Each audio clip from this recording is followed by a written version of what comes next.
Hi guys, and welcome to the Stephen King Sematary Club.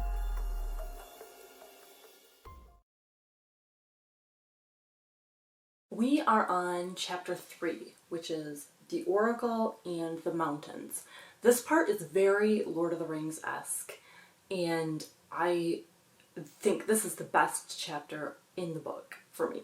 Roland and Jake have climbed out of the desert. They made it. They are now in a little lush plateau where there's grass, there's water, there are trees, so they have shade, they're able to sleep, they're able to drink and not, have to conserve their water, and it's just a very pleasant,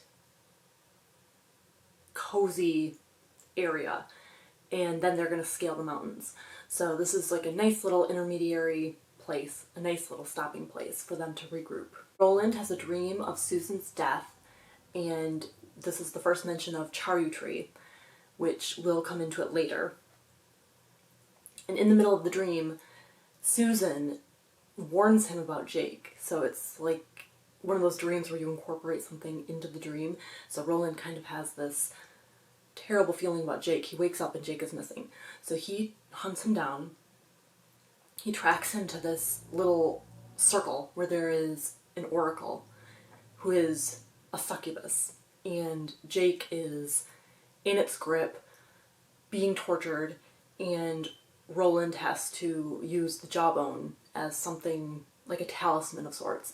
And he breaks the hold that the oracle has on Jake, and he manages to take Jake away.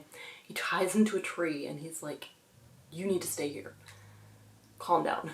So Roland ends up taking some mescaline. He sits at the campfire, waits for it to kick in. He mends Jake's shirt with a little needle and thread that he has, and the idea is he's going to go deal with the oracle. He's going to find out information.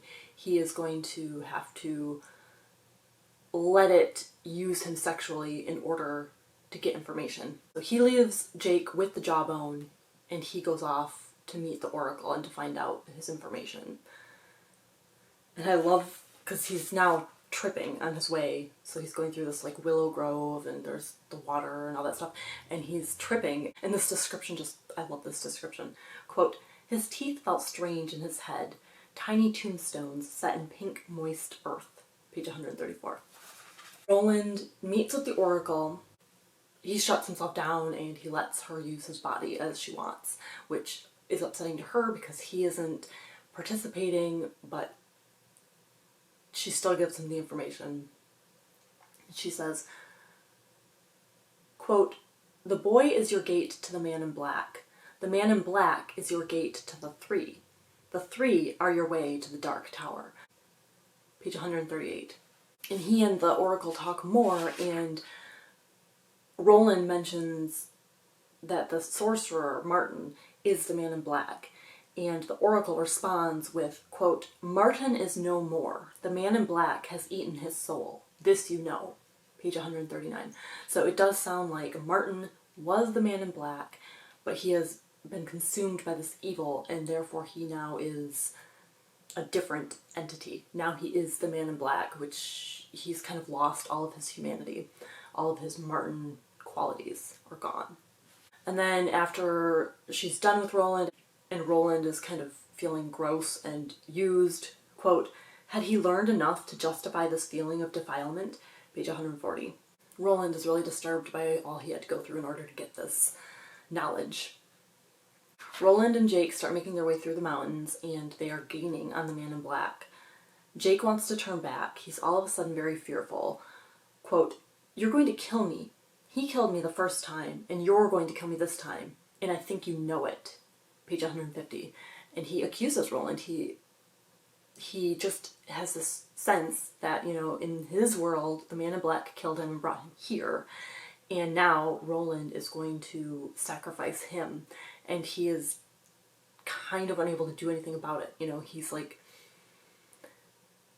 he could run away, he could stay where they are and not go along, but what is he really going to do? He's just going to sit in the mountains? He's going to run back through the desert to that little way station that he was at? No, it's not possible. And he's very bitter and very resigned to the fate, but pissed about it. Quote, "The gunslinger felt the lie on his lips, then spoke it. 'You'll be all right.' And then a greater lie yet. 'I'll take care.'" Page 150. So Roland has started lying. The struggle within him is great. He has this mission. We know that he needs to get to the Dark Tower. We know that he needs to talk to the Man in Black. Jake is someone that he appreciates and he likes having him, but he's willing to get rid of Jake in order to pursue his goal. He is like a Terminator. So this mission kind of supersedes everything, even any friendships that he might have. Jake and Roland catch sight of the Man in Black, who's across the way, and Roland starts shooting at him, and he misses, which is unusual for Roland. He's really a good shot.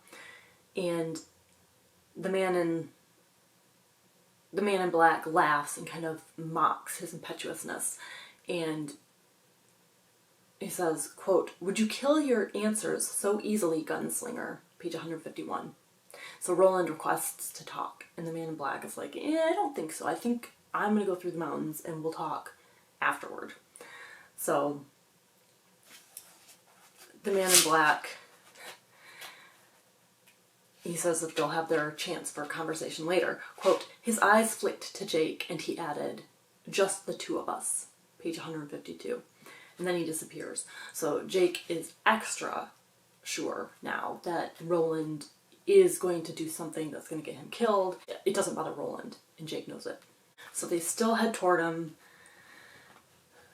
Roland and Jake have a very tense relationship at the moment. Quote, "Come with me or stay," the gunslinger repeated, and felt something happen in his mind. An uncoupling. That was the moment at which the small figure before him ceased to be Jake and became only the boy, an impersonality to be moved and used.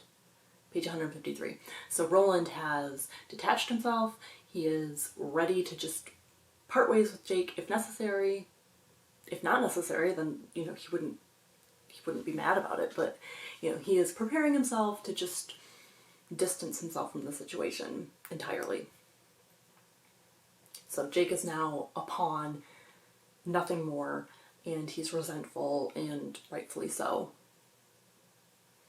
And they continue on after the Man in Black, and we will talk about that next week.